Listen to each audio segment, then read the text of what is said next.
Hey, what's going on, everybody? Welcome back to the channel. Today, I wanted to do a video about how to make some money in the fishing industry. This is, there's a lot of ways to make money in this industry, but there are a few general ways that you can really create a lot of value and be your own boss in this industry. So, just wanted to kind of highlight those real quick. Now, as we're talking about making some money, I did want to mention that we've got the SonarFishing store and all the merchandise in that store. You'll find it below this video or on the side of the video. I get asked all the time, how can I support the channel, because you're creating a lot of great content that helps me catch fish, and this is a great way to do that, is to buy some of that merchandise. So obviously, just liking, sharing, subscribing, watching the videos, and also commenting on them, those are all great ways to support the channel. But if you want a cool sweatshirt or shirt or hat or sticker or something like that to support the channel, that's a great way too. So all right, so let's dive into some ways that I personally have made money in the industry and continue to make money in the industry, and maintain my position as my own boss. Now, I say my own boss. I've got a lot of different bosses too. I've got a lot of different sponsors out there, and I obviously answer to them, and I make sure that I hold myself accountable to those contracts and things like that. But overall, I can mold my schedule pretty much to how I need it to be, and things like that. So in some respects, I am my own boss, and there's a lot of different ways that I've achieved that over the years. And really, you'd think, because I kind of identify as a tournament angler, that that's my primary job, but it really isn't. Especially nowadays, fishing kind of the semi-pro level, it's not really as lucrative as it was, fishing like the FLW Tour or the pro circuit. So I really have to lean on the other avenues to make money, to make up for the losses going back down to the semi-pro level. So tournament fishing, it used to be that you could be a tournament angler and you make it work. 15, 20 years ago, I just did a video on this topic, but nowadays you really have to mix in a lot of the other aspects of the business to be able to make a living. Guiding, social media content, and all those things that we're going to talk about. So that was kind of like a sneak peek to the things we're going to talk about. So let's just dive right in. I already mentioned it. The first one has got to be guiding. Guiding is one of the best ways to make a living in the sport. And it's actually, once you build up a clientele list, and you've got a lot of experience with it, and it takes probably, 3 or 4 years to really get the momentum going to where you can guide on a regular basis and make all your money at it, if that's what you want to do. But guiding is a great way to make a living in this industry. And it's not only a great way because you can choose your price within reason. I mean, the market's going to help you choose your price, right? You can't charge $20,000 for a day of fishing. Generally, you're looking at like $300 to $800 for a full day guide trip, depending on the type of fishing too. Because remember, you got saltwater, you got all different types of species in freshwater. There's all kinds of guiding. You could be a hunting guide. But you can choose your price within reason. You can choose your schedule. All those things are great. But there's some other aspects to guiding that really make it a cool way to make a living, especially if you're trying to also do the tournament fishing thing and work with sponsors or get sponsors, and do content and things like that. Guiding is a really good springboard, a career path for other things too. Because one of the things that I realized early on when I started guiding up in Alaska was the fact that I was actually building a lot of relationships with people in all types of walks of life. And which was super valuable, and it's something that I didn't really expect. So like just being out there on the water with people, you get to know people, you get to build these friendships.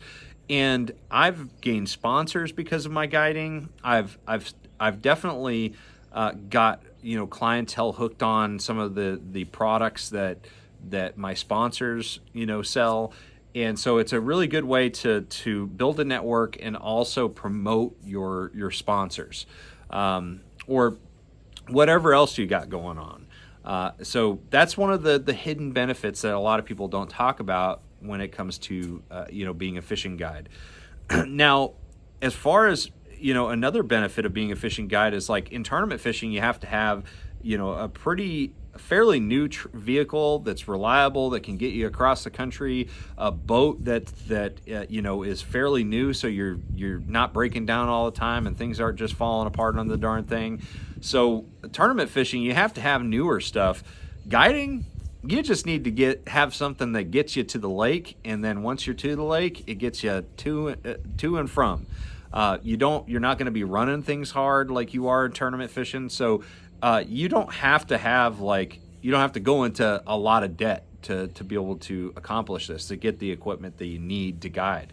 So that's another thing that I've noticed is, like, tournament anglers, yeah, there's a reason why we have to have newer equipment and newer trucks and things like that. But guiding, you don't necessarily need that. Keep in mind, guiding, like all these other things that we're going to be talking about, it does take some time. And one of the key characteristics of a good guide is being hospitable and being good with maintaining conversations and things like that. You are entertaining somebody. That's essentially what you're doing. You're not just a fishing guide. And if you're just going out there trying to help people catch fish, you're going to have some long days, because there's going to be some people that you have to maintain a conversation with. You have to constantly keep them engaged and entertained, and that's just part of the job, because if you're out there on a cold day and the fishing's tough, like, if you don't have the ability to hold a conversation, it's going to be pretty awkward out there, let me tell you. So build those skills of being personable. It doesn't mean you have to be like the most outgoing person, but just know how to maintain a conversation, that sort of thing.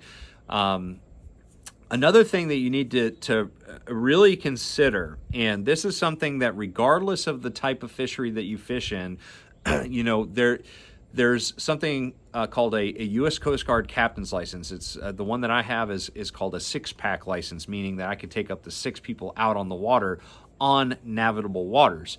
It's required on those navigable waters, which is classified as any fishery that you can get to the ocean in some fashion in your boat. So like the Tennessee River, you can go from one lock to the next, to the next, to the next, and then you're in the ocean, okay? And so that's a navigable water. If it's just a landlocked lake, it's not a navigable water, and you probably don't need a captain's license to legally guide. But I would still highly recommend that you just go ahead, and when you have the time and money to get that captain's license, just go ahead and do it. And that's a really, really good way to ensure that if you do want to start guiding on a lake like Guntersville or Chickamauga, or go down to Lake Okeechobee or something like that and guide down there, you have the ability to do that. So do consider that. So guiding, awesome way to make money in the industry. Know a lot of guys that make a really solid living as a full-time guide and part-time tournament angler, and so that's one that it can be really rewarding. The next way to make a living in this sport, and this is kind of the lifeblood, what I consider the lifeblood of everything else, in your career portfolio, right?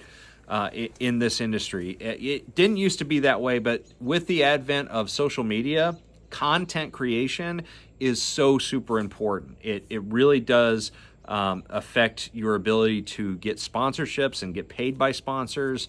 It affects your ability to be able to promote your guide business if you're guiding.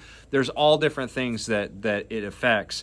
And so this is almost the most important thing when it comes to make a living in the fishing industry. And so it really does help you build your own platform, and that's the key is building your own audience so you can leverage all those eyeballs that you're getting on you to be able to make money in different ways. So social media content creation is really important. So videos, blogs, all that kind of stuff, you can make money doing that. The biggest key to content creation is, number one, you got to be consistent with it. You have to do it on a regular basis. I do about a video a day here on YouTube. And it's a lot of work, let me tell you.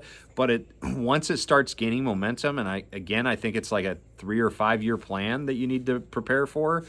Once you start gaining momentum, it opens a lot of doors. And so be consistent with your content. Don't worry about the quality of the video. Just worry about like the lighting and the audio. Those two things. If you've got good lighting where you don't have the sun at your back and you don't have wind noise in the audio, those two things, if you got those, you're golden. I'm just doing this video on my phone. Most of the videos I do are just on my iPhone, and it's a great way to just get content out there. Don't let the gear that you feel like you need to prohibit you from actually getting the content out there. It's really important. Another thing that's really important, probably the most important thing, is you got to make sure that you're doing the content for the right reason. And the right reason has to be to get people excited about fishing or the outdoors or whatever space you're in, and teach them how to do it better. So, get people excited to get out there on the lake. And then, once you got them excited about going fishing, teach them how to catch more fish. If you do that, you're going to be valuable to companies within the industry, and you can leverage that value to get good sponsors and get paid from these other companies. And guess what? If you have a really good social media presence, YouTube channel, for instance, you don't have to have one sponsor. Sometimes you can do non-exclusive deals and things like that and just do it on a per video basis type thing. So there's a lot of opportunities, but you got to have that audience first. So social media content's really super important nowadays, and I recommend that for anybody, no matter if they are just a guide, tournament angler, or working in some other area of the industry. All of it's important. The last one kind of fits in with the social media side, working with sponsors. Nowadays it's all about having value that is valuable to those sponsors. That's the biggest key. Is sponsorship is all about the transaction of trading some type of payment. Could be a discount, could be product, could be some type of cash retainer, trading that for some type of return on their investment. So you have to have some value, and that's why I say that having a good social media following and building your audience first is going to be kind of a big key to getting those sponsors. But these companies essentially are constantly looking for new ways to reach a new audience and to spread their message. And if you can do that, if you figure out how you can do that, you can really get some good deals and make some good money working with those companies. But what the relationship between an angler and a sponsor isn't, it's not some gift, it's not a charity. Like, those companies have to get a return on their investment. Otherwise, they're not going to sponsor you for very long, and they may not sponsor somebody else. So you're affecting somebody else's, fate in the industry too. So make sure that you have some value, and don't oversell yourself or undersell yourself. Try not to do either of those, especially oversell yourself, because that will burn bridges. But anyways, those are 3 different ways that you can make a living in the sport. I know the last one, sponsorship, is a hard one because you have to really work on really the first two first before you approach sponsors. And tournament fishing, we'll mention that one too. Tournament fishing is a great way to make bonus money and to build credibility and visibility. So it used to be the primary way to build credibility and visibility, but with the advent of social media and influencers in that space, it's gotten less and less of the leader in that group. There's a lot more ways nowadays for those advertising budgets to go, more avenues to go. So tournament fishing is important, but I feel like you gotta have some other skin in the game, in the guiding department, in the sponsorship department, and also in the social media content creation side as well, for you to be successful. But I'll end the video with this. There are so many great opportunities in this industry. The fishing industry is an awesome place to work. I absolutely love it. It's got a lot of great people in it. And guess what? There's a lot of people that say that it's not possible to make a living in the sport. It's just not feasible anymore.